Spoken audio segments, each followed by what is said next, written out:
business organizations, mergers and acquisitions, management approved and hostile takeovers. There are various ways that one corporation can merge with or acquire another. In an asset sale, the buyer acquires only the assets of the target company. The target company survives the transaction, retains its liabilities, but is left without its assets. Buyers like this model as they're not exposed to the target company's liabilities, but the sellers don't like it as it can result in double taxation. Profits on the asset sale are taxed at the corporate level, then taxed again when distributed to the individual shareholders in the form of dividends. In a statutory merger, the buyer acquires the shares of the target company. The two companies become one. The problem with this approach is that the buyer inherits the target's liabilities along with its assets. This is why many mergers involve the formation of a third company, newco. The liabilities are kept in the subsidiary, not passed to the parent. Newco, the buyer, and the target company form the three corners of a triangle.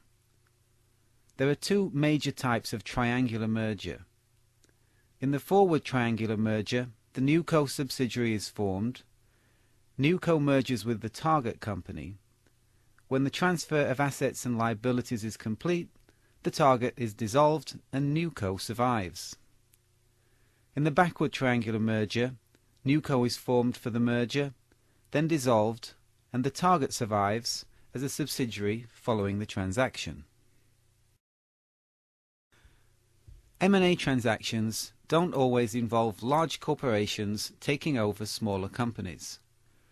Through borrowed money, a leveraged buyout allows a relatively small buyer to acquire a relatively large target company. The purchase price is comprised of bonds or loans. The bonds are often referred to as junk bonds in reflection of their often risky nature. In an LBO, usually 70% or more of the purchase price is borrowed. Repayment is often paid by the target company following acquisition. These transactions often involve asset-rich target companies with a relatively currently low share price. Management is often replaced. Cash and other assets are sometimes stripped to repay the debt or provide dividends for the shareholders. When considering a sale of the corporation, all or substantially all of its assets, shareholders are the ultimate decision makers.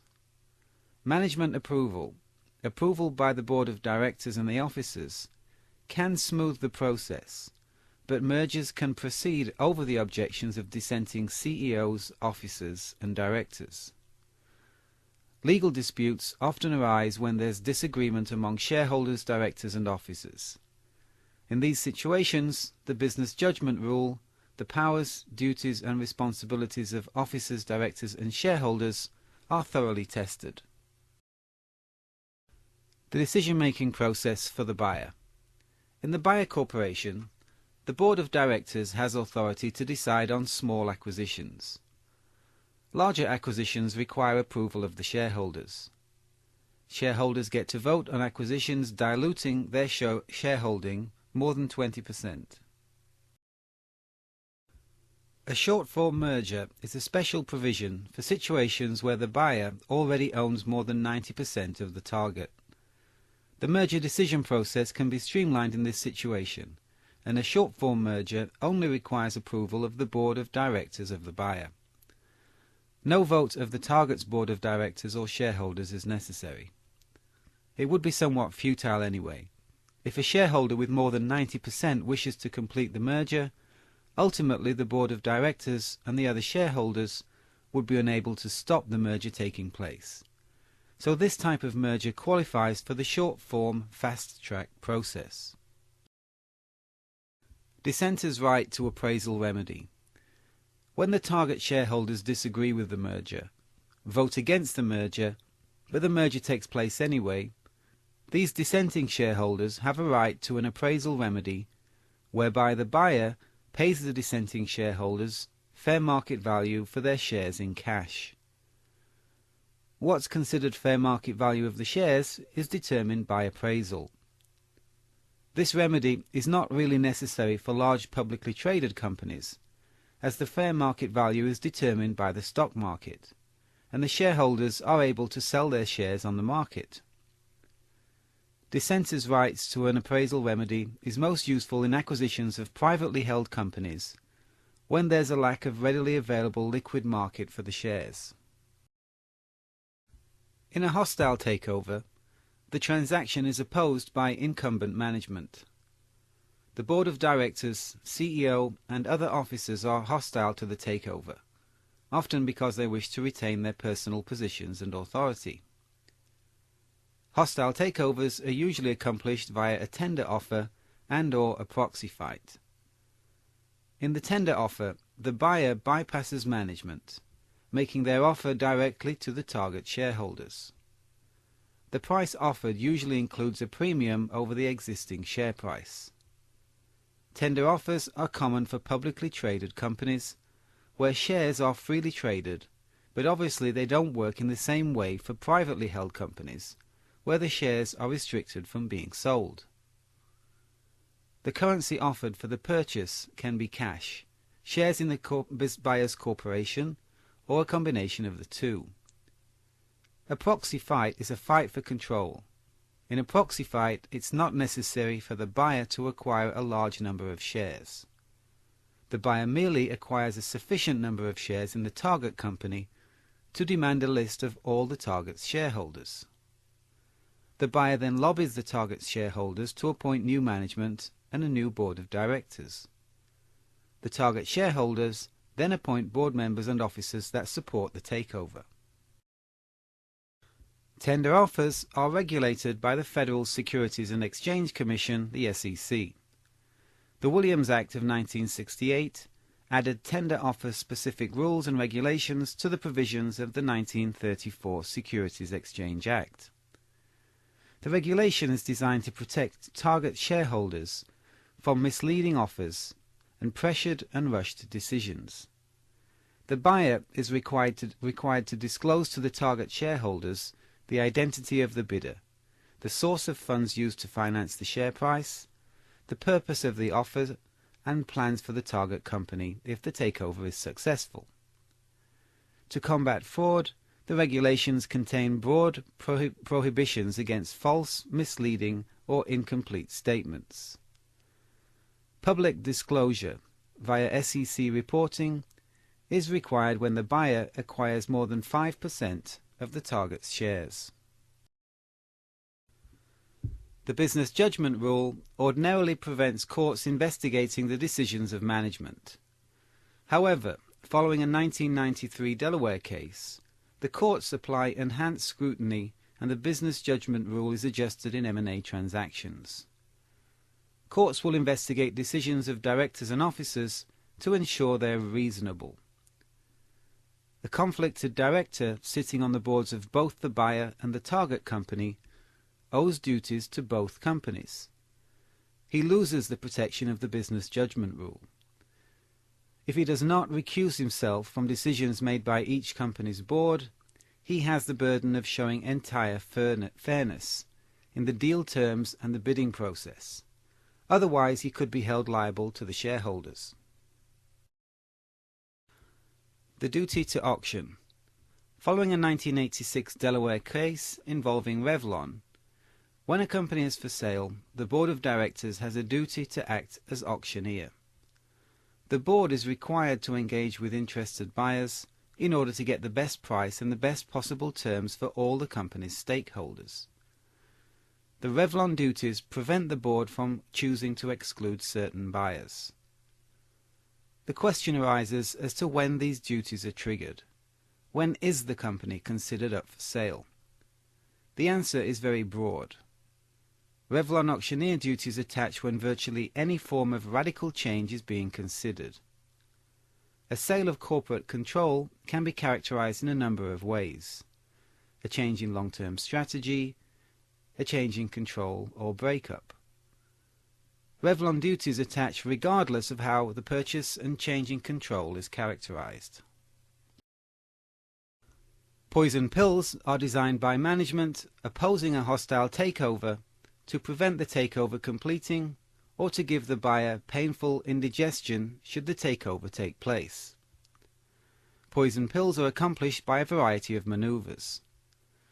Ownership of key assets can be transferred out of the target so they're not available to the buyer. The target may purchase or sell its own shares to alter the balance of ownership and control. Poison pills often involve a huge dilution of the target's shares by issuing large numbers of options or shares to existing shareholders.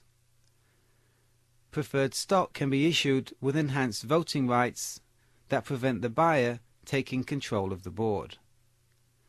Of course, the target can file lawsuit against the buyer. It's common in these hostile takeover situations for management to introduce a friendly white knight alternative buyer. These poison pills are incorporated in the corporation's articles and bylaws, and they're triggered following an event such as the buyer taking a 20% ownership interest. Some defences by management against hostile takeovers are lawful and supported by the courts. Poison pills are illegal in many countries and many US states, but in the 1985 Unocal case, Delaware sanctioned the use of poison pills when the measures taken by management are proportionate to the hostile threat posed. The business judgment rule protects the actions of management when their response is considered reasonable and proportional. Poison pills are lawful when they are proportionate to the threat, and they can be removed by the then existing board of directors when the threat subsides. A response that's disproportional is one that restricts the takeover by anyone. Virtually all other responses would be considered proportional once the threat is established. When a buyer and seller agree terms, they need some time to complete the paperwork and close the transaction. The buyer often asks for some form of lockup, essentially a no-shop clause or standstill agreement preventing the seller from continuing to shop the opportunity to other buyers. A buyer is often reluctant to invest in the legal closing process if there's a possibility the seller will withdraw from the transaction and sell to someone else. Lockups can be beneficial to shareholders in the target company when they assist in closing a transaction at the best possible price and terms. Lockups can be detrimental if they lock in a deal at less than the fair market value. The Delaware courts recognize this and sanction lockup agreements when negotiated by unconflicted directors and officers, and provide a rational benefit to the shareholders. Some management defences against hostile takeovers are considered unlawful by the courts, even in Delaware. In 1985, the Delaware court found directors had breached their duties to the Revlon Corporation when they attempted to lock up a sale with a white knight bidder and failed to run an auction with multiple bidders. The board had unlawfully excluded bids from certain buyers. The court determined that once the company is up for sale, management has auctioneer duties to solicit multiple bids and secure the highest possible price. Lockups have been found to be unlawful when they tie the hands of the board of directors, interfering with their abilities to carry out their fiduciary duties. Lockups tying the hands of shareholders are also unlawful. The shareholders must be free to choose and vote their shares. A dead hand poison pill requires the hand of a certain individual director in order to be removed. Removal is somewhat problematic when the director is dead. A no-hand poison pill cannot be removed for a certain period of time. The courts believe it's important for a board of directors to hold the power to remove a poison pill at any time. Dead hand and no-hand poison pills are unlawful in Delaware and other states.